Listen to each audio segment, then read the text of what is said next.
Hello everyone, I hope you are doing great today. In today's lesson we are going to show you some knowledge about space. So let's get started. Only about 500 people have left Earth behind to explore the wonders of outer space. Now you, too, can voyage through space and time and enjoy an experience that is out of this world. As you turn the pages of this lavishly illustrated encyclopedia, you will learn about how rockets and telescopes work, discover what it is like to work and live in space, and unravel the mysteries of the final frontier. You'll travel from our small, blue planet to strange worlds with poisonous atmospheres, hidden oceans, and huge volcanoes. Then head out into the Milky Way to discover the multicolored clouds, stars, and galaxies that lie scattered throughout the universe. We live on one tiny planet in the vast universe. Finding out what else is out there has been one of our biggest challenges, and it started with people simply staring at the sky. What is space? We live on a small, blue planet called Earth. It has a surface of liquid water and rock and is surrounded by a blanket of air called the atmosphere. Space begins at the top of the atmosphere. It is an unimaginably vast, silent, and largely empty place, but it has many amazing properties. Before we start, you have to know something called vacuum. What is the vacuum? In a vacuum, a place without any air or gas is called a vacuum. On Earth, air transfers heat from one place to another.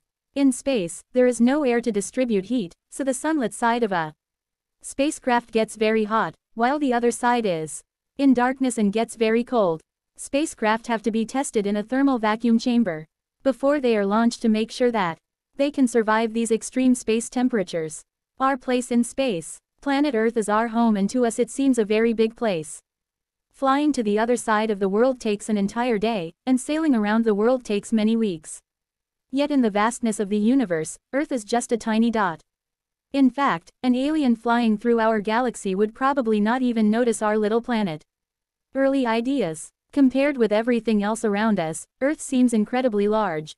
Ancient peoples believed it was the biggest and most important place in the universe and that everything revolved around it.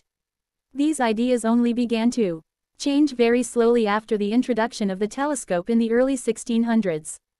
Flat Earth or round Earth. Stand on the seashore and look at the horizon. It seems to be flat. For a long time, people thought that Earth was flat and that if you went too far you would fall off the edge. However, it was gradually realized that Earth was round, like a giant ball. Nature provided several clues. 1. The shadow that the Earth casts on the moon during a lunar eclipse is curved, not straight. 2. A sailor traveling due north or south sees stars appear and disappear over the horizon. 3. On a flat Earth, he would always see the same stars. 4. A ship sailing over the horizon should simply get smaller and smaller if Earth is flat. In fact, the hull disappears first and the top of the sails last. What is the telescope? Telescopes are instruments for looking at things that are far away. Almost no about space has been discovered by looking through telescopes. Optical telescopes can capture light from the deepest parts of space, but are limited by the size of their mirrors and lenses. Refracting telescope. The first telescopes were refracting telescopes, which used lenses to bend and focus light. The biggest refracting telescope is at Yerkes Observatory in Wisconsin. Built in 1897, it is still used for looking at stars and tracking their movements through space. Refracting telescopes. A refracting telescope uses a convex, outward curving glass lens to collect and focus incoming light. An eyepiece is used to magnify the image.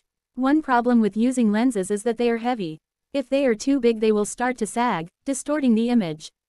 This limits the size and power of the refracting telescope.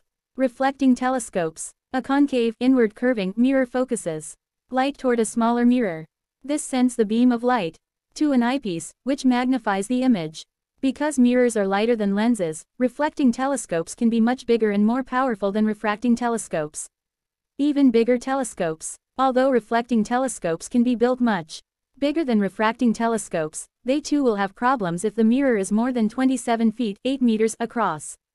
Astronomers solve this problem by using a number of smaller mirrors that can be fitted together to make one big mirror. Each mirror section is controlled by a computer that can adjust its position by less than the width of a human hair. Mirror. Not all telescopes use glass mirrors, some use liquid metal instead. A shallow bowl of mercury or silver is spun at high speed until it forms a thin reflective surface. Liquid mirrors can only be used to look straight up. If they are tilted, the liquid will fall out. The first telescopes were made by Dutch spectacle maker Hans Lippershey, in 1608. These were simple refracting telescopes made from a pair of glass lenses set into a tube. When the Italian astronomer Galileo Galilei heard about Lippershey's invention, he quickly set about building an improved telescope with a greater magnification. Giant telescopes. The Hale telescope caused quite a stir when it was completed in 1948. Equipped with a 16 feet 5 meters mirror, it was the largest and most powerful telescope ever built. As technology has improved, telescopes have been built with mirrors up to 33 feet 10 meters across. Even larger telescopes are now planned, with mirrors of 100 feet 30 meters or more.